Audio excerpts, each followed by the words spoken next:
Break के बाद एक बार फिर आप सभी का स्वागत है करियर मंत्रा के आज के एपिसोड में। तो दोस्तों, आज के हमारे इस एपिसोड में कौन सा करियर का एवेन्यू है जो हम एक्सप्लोर कर रहे हैं, किसके बारे में जानने की कोशिश कर रहे हैं? जी हाँ, ये है एक नोबल प्रोफेशन यानी नर्सिंग। और आज हमारे साथ हैं बियानी नर्सिंग कॉलेज के प्रिंसिपल डॉक्टर सतीश गुप्ता।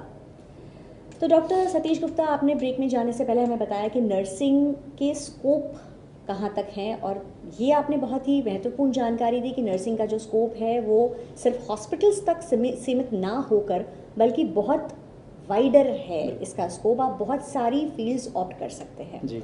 निश्चित है हमारे दर्शकों में से बहुत लोग ऐसे होंगे जो कि इंटरेस्टेड हो गए होंगे नर्सिंग की फील्ड में। तो अब उनके लिए ये जानना ज़रूरी है कि फॉर बीइंग अ नर्स, अगर आप इस क्षेत्र में जानना चाहते हैं तो आपकी एलिजिबिलिटी क्राइटेरिया क्या है, यानी वो कौन सी ऐसी स्किल्स हैं, कौन से ऐसे एप्टीट्यूड हैं, बच्चे में क्या चीज़ ऐसी होनी चाहिए जो उसे एक इस फील्ड में सक्सेसफुल कर सकता है?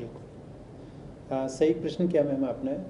ये बहुत इम्पोर्टेंट है। कुछ कन्फ्यूजन रहता है कि नर्सिंग हम कर सकते हैं या नहीं कर सकते।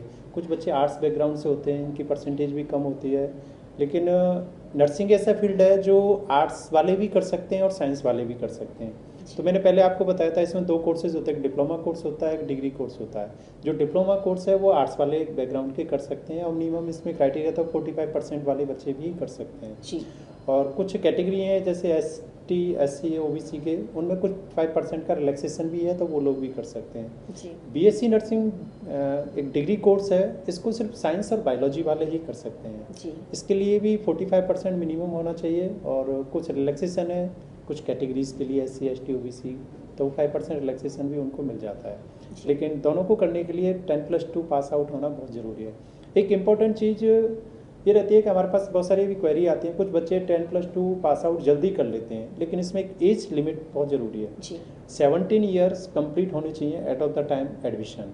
ओके। तो वो एक इम्पॉर्टेंट चीज़ है। कुछ बच्चे 10+2 जो जल्दी कर लेते हैं, आजकल बहुत फास्ट होगी सारी चीज़ें, तो वो एक मेन कारण यानी है। सब्जेक्ट और एलिजिबिलिटी की बात करें तो उसमें एक 10+2 यानी बच्चा 12th पास होना, 12वीं परीक्षा उत्तीर्ण किया किसी भी हुआ होना चाहिए बोर्ड से, ऑल ओवर इंडिया जो मान्यता प्राप्त गवर्नमेंट से है, वो कहीं से भी होना। स्कोर और परसेंटेज का इसमें कहीं कोई इतना क्राइटेरिया नहीं होता, जो कि एक बहुत ही अच्छी बात है, क्योंकि बहुत सारे ऐसे बच्चे जो कि स्कोर्स की वजह से बहुत सारे प्रोफेशंस में रह जाते हैं। मेरे ख्याल से उनके लिए एक बहुत अच्छी खबर है कि यहाँ आपको डरने की ज़रूरत नहीं है कि आपकी परसेंटेज अच्छी नहीं है।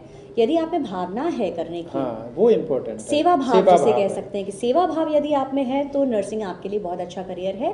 लेकिन यहाँ जैसे कि आपने बताया कि 2 अलग अलग कोर्सेज हैं, यहाँ हमारा ये जानना भी ज़रूरी है कि नर्सिंग के कोर्सेज कौन कौन से अवेलेबल हैं हमारे पास। अपने यहाँ बियानी कॉलेज की जैसे बात करें तो अभी हमारे पास general nursing and BSc nursing है। बाकी के इसमें कोर्सेज मैंने पहले ही बताया कि ANM कोर्स भी होता है जो 2 साल का है, GNM है, BSc है, MSc है।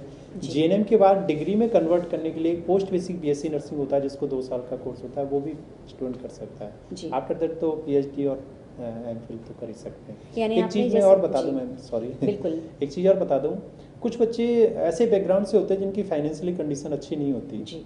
तो एक गवर्नमेंट ने हमारे यहाँ प्रावधान रख रखा है कि वो बच्चे स्कॉलरशिप बेस पे भी पढ़ सकते हैं, कि उसकी फ़ीस थोड़ी सी जनरल कोर्स से थोड़ी ज़्यादा होती है। तो गवर्नमेंट की तरफ से 100% जो जिस क्राइटेरिया में आते हैं, BPL है, SC है, ST है, उनको 100% स्कॉलरशिप भी गवर्नमेंट। ये एक बहुत ही इम्पॉर्टेंट चीज़ है, क्योंकि कई बार ऐसा देखा गया है कि जो हमारे समाज के जो निचले तबके हैं उससे कई बार स्टूडेंट्स बहुत सेवा भाव लिए हुए होते हैं, करना चाहते हैं, लेकिन पैसों की कमी, फाइनेंशियल कॉन्स्ट्रेंट्स कुछ ऐसे होते हैं जिससे कि वो नहीं कर पाते हैं। तो ऐसे में ये बहुत ही ज़रूरी चीज़ है जो हमें डॉक्टर सतीश गुप्ता ने जो जानकारी हमें दी है, बहुत ज़रूरी है कि बहुत सारी ऐसी स्कॉलरशिप्स अवेलेबल हैं। तो आप इस चीज़ से नहीं डरें कि पैसे की कमी के कारण बच्चे को आप वो नहीं करने दे रहे जो कि वो करना चाहता है। यहाँ स्कॉलरशिप्स और बहुत सारी फाइनेंशियल एड्स ऐसी हैं जिससे कि आपका बच्चा पढ़कर बहुत कुछ ऐसा कर सकता है जो वो सच में करना चाहता है। आपने कि जैसे बताया कि एलिजिबिलिटी क्राइटेरिया जो होता है वो दोनों कोर्सेज के हिसाब से अलग अलग होता है, यानी कि बच्चा आपका चाहे साइंस बैकग्राउंड से हो तो आप उसे BSc नर्सिंग में डाल सकते हैं, और यदि आर्ट्स बैकग्राउंड से हो तो भी आप उसे नर्सिंग के करियर में आगे बढ़ने दे सकते हैं, क्योंकि ऐसे में भी जो एक 3 ईयर डिप्लोमा है वो अवेलेबल है जिससे कि बच्चा नर्सिंग के क्षेत्र में अपना करियर बना सकता है। और जहाँ तक मुझे लगता है, और मेरे ख्याल से आप भी एग्री करेंगे, कि भले ही आप डिप्लोमा लें या डिग्री लें, ज़रूरी डिप्लोमा या डिग्री से ज़्यादा आपका काम करने का जज्बा जो है वो बहुत ज़रूरी है। कई बार सिर्फ डिप्लोमा लेकर भी जो लोग हैं वो आगे बढ़ सकते हैं, आगे बढ़ जाते हैं। तो अब हम आपसे एक सवाल ये पूछना चाहेंगे कि डिग्री लेने के बाद में यदि जो सबसे पहली चीज़ नर्स के दिमाग में आती है वो होता है हॉस्पिटल का एक एनवायरनमेंट, कि उसे हॉस्पिटल में जॉब करनी है, तो हॉस्पिटल्स में नर्सिंग की क्या भूमिका रहती है, role of nurse in a hospital?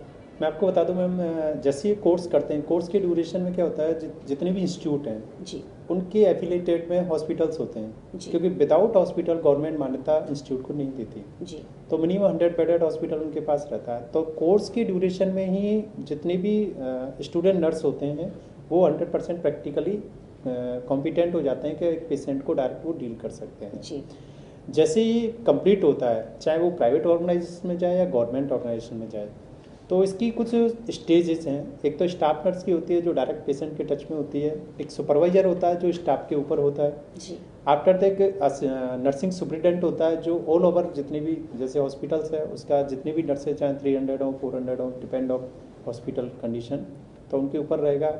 उसके बाद भी जो एडमिनिस्ट्रेशन है उसमें भी एक रोल है एक नर्स का जो वो काम कर सकती है। बाकी की जितनी भी जो जनरल स्टाफ नर्स है उनकी मैक्सिमम जो भूमिका रहती है वो एक पेशेंट के साथ, क्योंकि हमने देखा हम कभी जो भी बीमार होते हैं हम लोग डायरेक्ट हॉस्पिटल में जाते हैं, सबसे पहले हम डॉक्टर के पास जाते हैं। बिल्कुल।